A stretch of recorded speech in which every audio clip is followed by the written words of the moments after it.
Unless you've been living under a rock, you'll know that Fable 5 was given back to us last week. You might be thinking to yourself, wow, that's fantastic. This is great news. But not really. Honestly, it's an incredibly intelligent AI model and it's leagues better than anything else that's available right now. But that's about where all the nice things that I have to say about it stops. I have an entire list of reasons why Fable 5's release was a colossal failure. So like the video, subscribe to the channel, and let's get into it. Okay, real quick, let's go over Fable 5's release timeline with this awesome graphic that a toddler drew.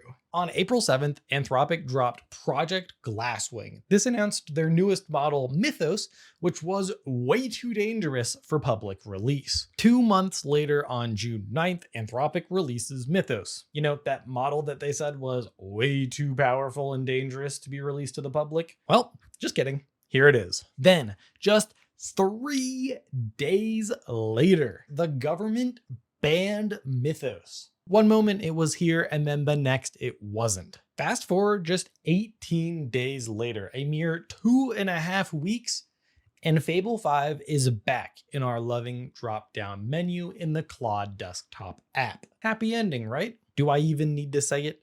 No. No, it's not. Guys, I have a secret. A toddler did not draw this graph. I did. Now, Fable 5 is an incredible model. I know what I said at the beginning. We'll get into that. But truly, it's doing things that I've never seen AI do ever. Like, check out this Spider-Man simulator. This is fucking sick. I mean, this entire city was made by Fable. I've seen like those shitty AI Minecraft simulators, and this just like absolutely takes the cake. It's very, very good. But I'm guessing it was very expensive too. AI goat Matt Schumer also made something very similar, but with Harry Potter and Hogwarts, where you can just fly around and look through Hogwarts. Very, very cool. I have no idea how accurate this is to the actual movies and world of Harry Potter, but it's very cool nonetheless. Also to note, you're sitting on like the sticks on the bush, and my buddy Brian says that he would prefer this, saying that it would be cozier. Brian, you might need some help. Now, both these demos are like truly incredible and mind-blowing, especially compared to some of the slop we've seen before. But some people are building, well, this looks like a GPT-4o programmed game. No offense to the guy that made this, but this was not one shot. It was made over 3 days of work. Sorry, my guy, I gotta roast you a little bit. This looks like absolute ass. Never mind, I just saw him parry a bomb and that's kind of fucking sick. Okay, so it's possible that Fable 5 can make some awesome things. Alex, what's the downside? You said that Fable 5's release was not good. And it's because of this graph right here. The model that they gave us back is not the same model that they released on June 9th. Now in this tweet, there's a little bit of misinformation. The tweet reads, Fable 5 isn't nerfed, it's slaughtered, which I agree with that part. Here's the part that is incorrect. The problem isn't even the model itself, but the hard guardrails Anthropic has set in place. And though technically this is correct, I think it's a little disingenuous because it's not necessarily just the guardrails. A lot of these results are coming from its rerouting to Opus 4.8. Like Fable will just outright not do the thing that you're asking it to do, and we'll get into that later. Now, I'm not going to go over each of these in the graph, but there's a clear difference between the June 9th version of Fable and the July 2nd version. Now, we also have this example from Nick Dobos where he basically says that Fable is taking his prompts, rerouting them to Opus 4.8, and it's costing him like $400 more. So you can see the very first line here, total cost $157. And you can see with the new version of Fable, this costs around $566. That's crazy. I think fortunately he said that he was on the Claude Max subscription plan, so like who cares? But yeah, if this was API costs, I'd be pissed, man. You're not even getting to use the model. Fable only did like 20% of the work here. And yeah, it seems like Fable is just a model router, and sometimes it chooses to do the work, sometimes it chooses to reroute it. And apparently that rerouting can be a bit expensive. Here's a tweet from Machina. Just sent my first prompt to Fable 5. It instantly routed the task to Opus 4.8, which spawned Sonnet 5 sub-agents that burned 30% of my weekly limit and then handed him the slop. This thing used to build full worlds and refactor entire code bases in one shot. What did you do, Anthropic? And yeah, that about sums it up. Now I know what you're thinking. Alex, you said you had a whole list of reasons why Fable 5 was bad. So far, this really doesn't seem that bad. What gives? Well, let's talk implications. It's true. Fable 5 is doing things that no other model has even dreamed of accomplishing. Unfortunately, one of those things is government intervention. This is a major concern of mine for a variety of different reasons. The first is the inevitable slowdown of model releases. If you actually look at the GPT 5.6 preview announcement, it kind of looked like they were geared up and ready to release the model, where the government stepped in again and asked them to preview it to a bunch of different companies. And of course they obliged because they just saw Fable get nuked off the face of the planet. They don't want that to happen to their model. And yeah, this is just like actively delaying the release of 5.6. Give me GPT 5.6, please. And honestly, I don't think OpenAI is very happy about this. I mean, even in the blog post, they say that they really hope that it doesn't become the norm. They say, "We don't believe this kind of government access process should become the long-term default. It keeps the best tools from users, developers, enterprises, cyber defenders, and global partners who need them."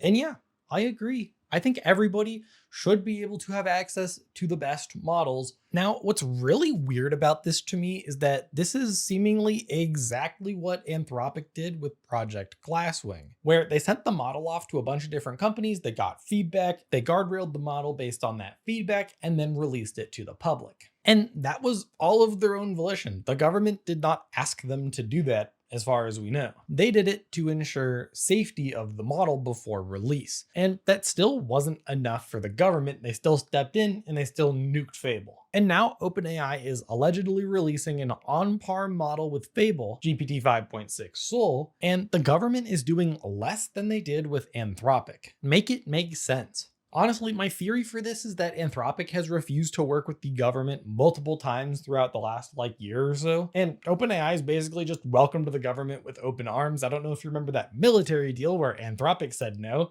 and OpenAI just came in and they were like, sure, we'll work with the US military. So maybe the government's just punishing Anthropic for that. I really don't know. That's all just speculation. But anyways, on to probably the most crucial problem on this list. Fable is incredibly limited in nature. Here's a tweet from Token Gremlin. Fable 5 has an absurdly low usage limit. Not to mention it frequently just routes to Opus 4.8 incorrectly, which we've covered already. And this is quickly going to become a massive problem for pretty much anybody that's not a big company or is insanely rich. Here's another tweet from Yasin on Twitter. Honestly, GPT 5.5 isn't even that bad.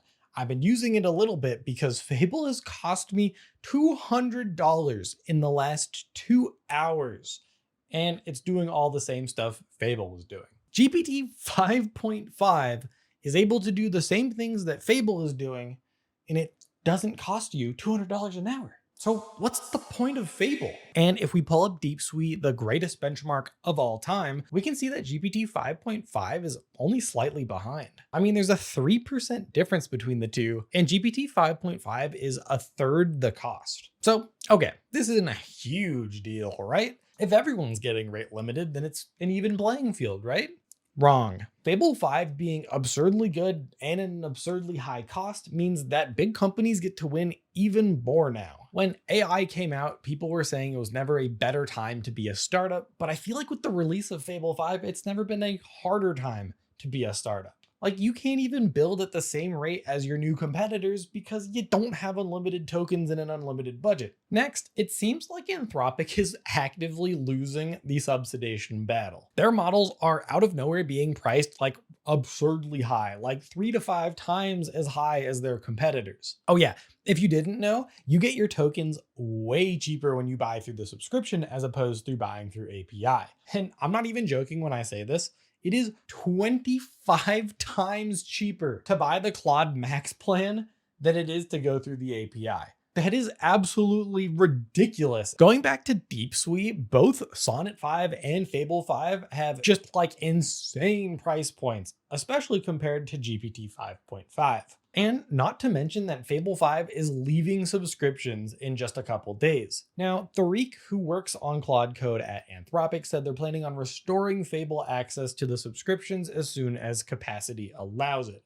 This means that Anthropic is entirely capacity constrained right now, which I think is going to be a very common problem in the near future. Now, they don't have a date for this, and we just don't know. So whether or not you love Fable 5, I think boils down to just two scenarios. Basically, you either have unlimited tokens and you love Fable 5, it's fucking awesome because you get to use it, or you don't have unlimited tokens and you just don't even get to use the model. Which one are you? Thanks for watching, guys.